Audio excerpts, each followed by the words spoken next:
Les entretiens de Confucius. Avant-propos.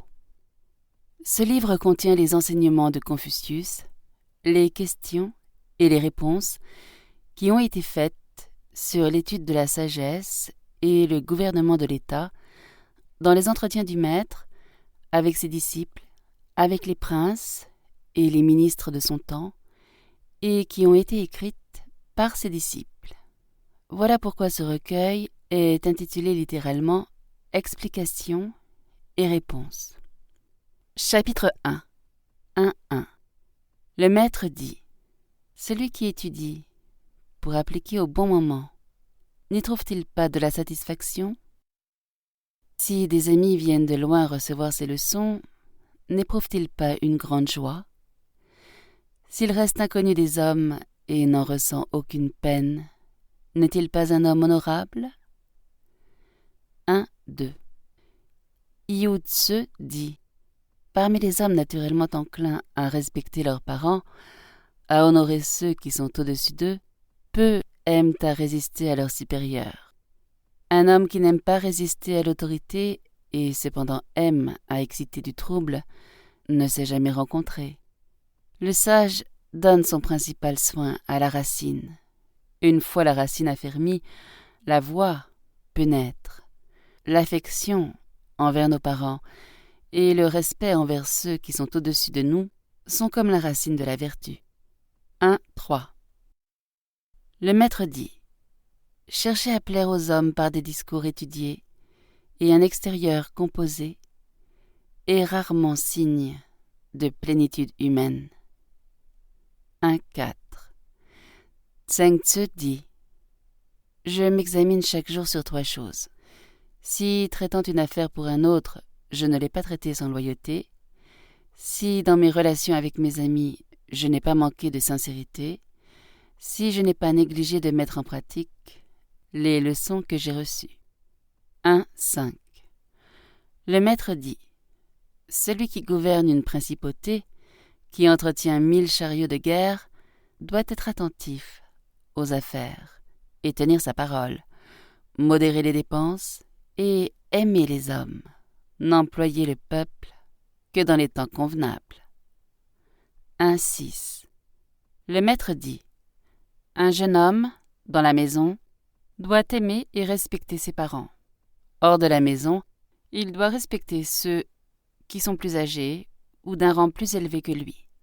Et il doit être attentif et sincère dans ses paroles. Aimer tout le monde, mais se lier plus étroitement avec les hommes d'humanité. Ses devoirs remplis, s'il lui reste du temps et des forces, qu'il les emploie à l'étude des lettres et des arts libéraux. 1.7 Tzu Ya dit « Celui qui, au lieu d'aimer les plaisirs, aime et recherche les hommes sages, qui aide ses parents de toutes ses forces, qui se dépense tout entier au service de son prince, qui avec ses amis parle sincèrement. Quand même on me dirait qu'un tel homme n'a pas étudié, j'affirmerais qu'il a étudié. » 1.8 Le maître dit « Si un homme honorable manque de gravité, il ne sera pas respecté et sa connaissance ne sera pas solide. Qu'il mette au premier rang la loyauté et la sincérité. Qu'il ne lie pas amitié avec des hommes qui ne lui ressemblent pas. S'il tombe dans un défaut, qu'il ait le courage de s'en corriger. » 1.9 Zheng Tzu dit « Si le prince rend les derniers devoirs à ses parents avec un vrai zèle et honore par des offrandes ses ancêtres même éloignés, la vertu fleurira parmi le peuple. » 1.10 Tzu Qin adressa cette question à Tzu Kung. Quand notre maître arrive dans une principauté, il reçoit toujours des renseignements sur l'administration de l'État. Est-ce lui qui les demande au prince, ou bien est-ce le prince qui les lui offre ? Tzu Kung répondit « Notre maître les obtient non par des interrogations, mais par sa douceur, son calme, son respect, sa tenue modeste et sa déférence. Il a une manière d'interroger qui n'est pas celle des autres hommes. » 1.11 Le maître dit Du vivant de son père, observez les intentions d'un homme. Après la mort de son père, observez sa conduite. Si durant les 3 ans de deuil, il ne dévie pas de la voie dictée par son père, on pourra dire qu'il pratique la piété filiale. 1.12. Yu Tzu dit « Dans l'usage des rites, le plus précieux est l'harmonie. C'est pour cette raison que les règles des anciens souverains sont excellentes. Toutes les actions, grandes ou petites, s'y conforment. Cependant, il est une chose qu'il faut éviter. Cultiver l'harmonie pour elle-même, sans qu'elle soit réglée par les rites, ne peut se faire. 1.13. Yu Tzu dit « Toute promesse conforme à la justice peut être tenue. Tout respect ajusté au rite éloigne honte et déshonneur. Si vous choisissez pour protecteur un homme digne de votre amitié et de votre confiance, vous pourrez lui rester attaché à jamais. » 1.14. Le maître dit « Un homme honorable, qui ne recherche pas la satisfaction de son appétit dans la nourriture, ni ses commodités dans son habitation, qui est diligent en affaires et circonspect dans ses paroles, qui se rectifie auprès des hommes vertueux, celui-là a un véritable désir d'apprendre. » 1.15. Tse Kung dit « Que faut-il penser de celui qui, étant pauvre, n'est pas flatteur, ou qui, étant riche, n'est pas orgueilleux ?»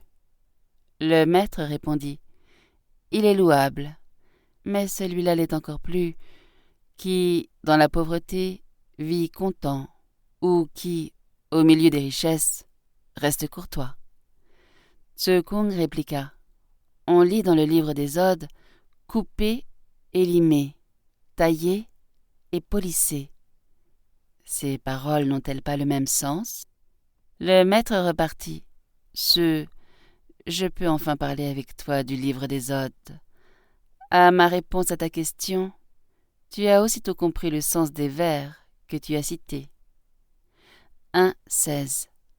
Le maître dit « Ne vous affligez pas de ce que les hommes ne vous connaissent pas. Affligez-vous de ne pas connaître les hommes. »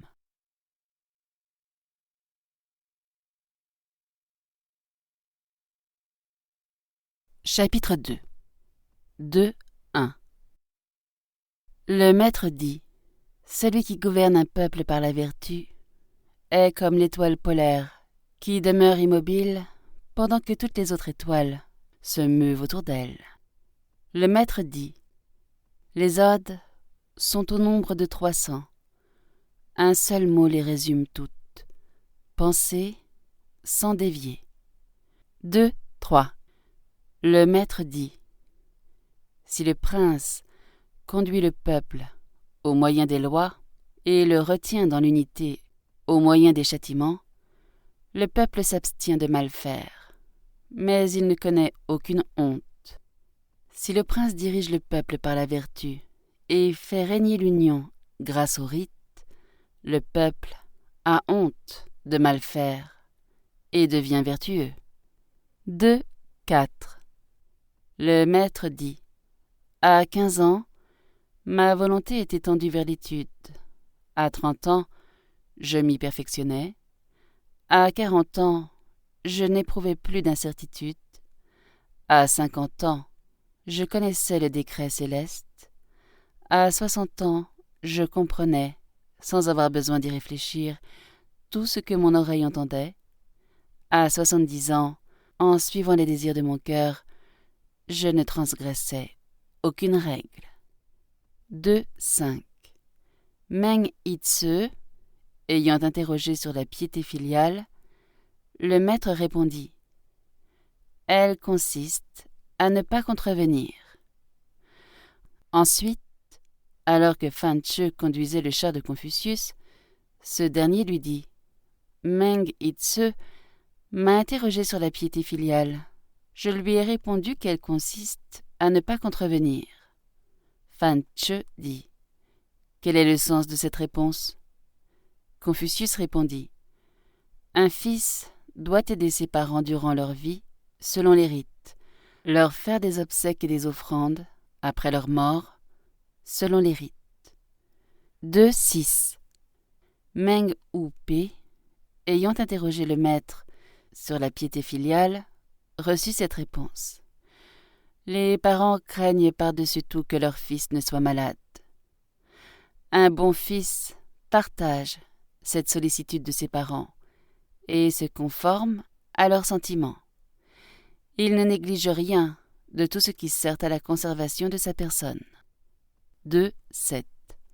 Ce Yu, ayant interrogé Confucius sur la piété filiale, le maître répondit « La piété filiale qu'on pratique maintenant ne consiste qu'à fournir les parents du nécessaire. Or, les animaux, tels que les chiens et les chevaux, reçoivent aussi des hommes ce qui leur est nécessaire. Si ce que l'on fait pour les parents n'est pas accompagné de respect, quelle différence met-on entre eux et les animaux ?» 2.8. Tse Ya, l'ayant interrogé sur la piété filiale, le maître répondit « Il est difficile de tromper par un faux semblant de piété filiale. Quand les parents ou les frères aînés ont beaucoup à faire, si les fils ou les frères puînés leur viennent en aide, quand ceux-ci ont du vin et des vivres, et qu'ils les servent à leurs parents et à leurs aînés, est-ce suffisant pour qu'on loue leur piété filiale ?» 2.9. Le maître dit « Hu He écoute mes explications toute une journée, sans m'adresser une objection, ni une question, comme s'il était stupide. Quand il s'est retiré et que j'examine sa conduite privée, je le vois capable de se révéler. Hu He n'est pas stupide du tout. 2.10. Le maître dit « Si l'on considère pourquoi et comment un homme agit, si l'on examine ce qui l'apaise, pourra-t-il cacher ce qu'il est ?» 2.11. Le maître dit « Celui qui repasse dans son esprit ce qu'il sait déjà, et par ce moyen, acquis de nouvelles connaissances, pourra bientôt enseigner les autres. » 2.12. Le maître dit « L'homme honorable n'est pas un vase. » Nous espérons que vous avez apprécié cet aperçu. Pour continuer à écouter ce livre audio sur Google Play Livres, utilisez le lien dans la description de la vidéo.